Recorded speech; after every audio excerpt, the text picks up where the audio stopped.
తేనె అధికముగా త్రాగుట మంచిది కాదు. దుర్లభమైన సంగతి పరిశీలన చేయుట ఘనతకు కారణం. రుచిగా ఉందని చెప్పి తేనెను ఇష్టానుసారంగా తాగకూడదు.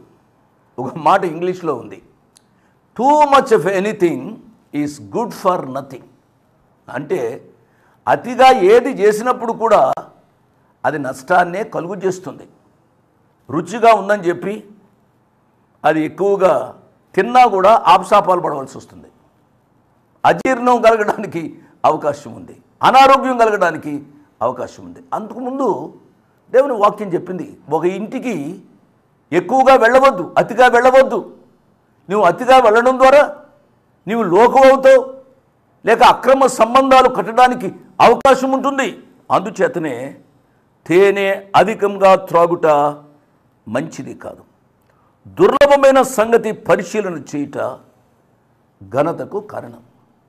నువ్వు గొప్పవాడు అనిపించుకోవాలి అని అంటే అసాధ్యమైన కార్యాన్ని పరిశీలన చేయాలి.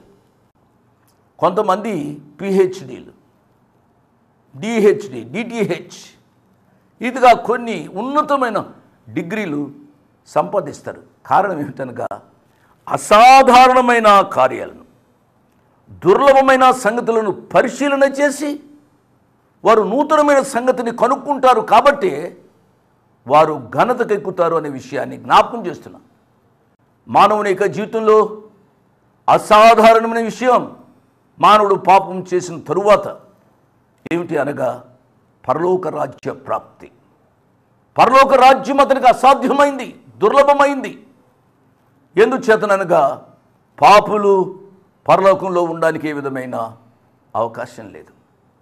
కానీ గుడ్ న్యూస్, శుభవార్త ఏమిటి అనగా, శుభ సమాచారం ఏమిటి అనగా, ఆ పరలోకానికి మనకు చేరువుగా చేయడానికి పరలోకాన్ని విడిచిపెట్టి యేసు ప్రభువారు ఈ లోకానికి వచ్చారు.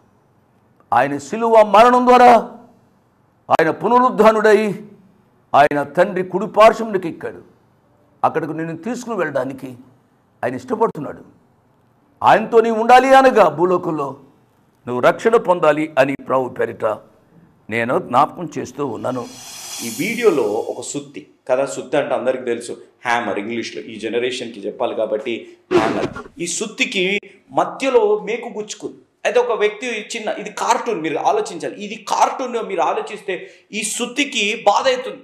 ఏంటిదా బాధ? మేకు గుచ్చుకుంది కాబట్టి ఎలా తీసుకోవడం, నా జీవితాన్ని నేను ఎలా బాగు చేసుకోవడం అనేది ఆ మేకుకి తెలియట్లేదు. ఆ మేకుకు తెలియకపోతే ఆ వ్యక్తి వచ్చి ఏమి చేశాడంటే, ఆ సుత్తికి ఏముంటుంది, ఒక సైడ్ ఏమో మేకు తీసేది, ఇంకొక సైడ్ ఏముంటుంది, మేకును కొట్టేది ఉంటుంది. కాబట్టి కొట్టడమే తెలుసు కానీ తీసుకోవడం తెలియదు అనే విధంగా ఉన్న సమయంలో ఆ వ్యక్తి వచ్చి ఆ సుత్తికున్న ఆ తలని తిప్పగా ఆ మేకుని తనకై తాను తీసుకునే విధంగా అక్కడ జరిగినట్టు మనం ఇక్కడ గమనించగలుగుతాం. ఈరోజు నీ నా జీవితాల్లో ఆలోచించవలసింది, నీ నా జీవితాల్లో మనం కూడా తెలుసుకోవాల్సింది, నీ ఇంటిని నువ్వు చక్కదిద్దుకునేటట్టు క్రీస్తు ఈ లోకంలోకి వచ్చారు. ఆ క్రీస్తు నీ జీవితాన్ని పశ్చాత్తాపంలోకి నడిపించడానికి, ఆ క్రీస్తు నీ జీవితంలో ఉన్న పాపాన్ని తొలగించడానికి, ఇంకా నువ్వు పాపంలో ఉంటే ఏవేవైతే నీ వైవాహిక జీవితాన్ని, నీ కుటుంబ జీవితాన్ని, నీ వ్యక్తిగత జీవితానికి అయితే హాని చేస్తున్నాయి అవన్నిటిని నీవు గుర్తించి క్రీస్తు ద్వారా నువ్వు తీసుకోగలిగితే ఈరోజు దేవుడు నీ ఇల్లుని చక్కదిద్దాలని ఆశ కలిగి ఉన్నారు.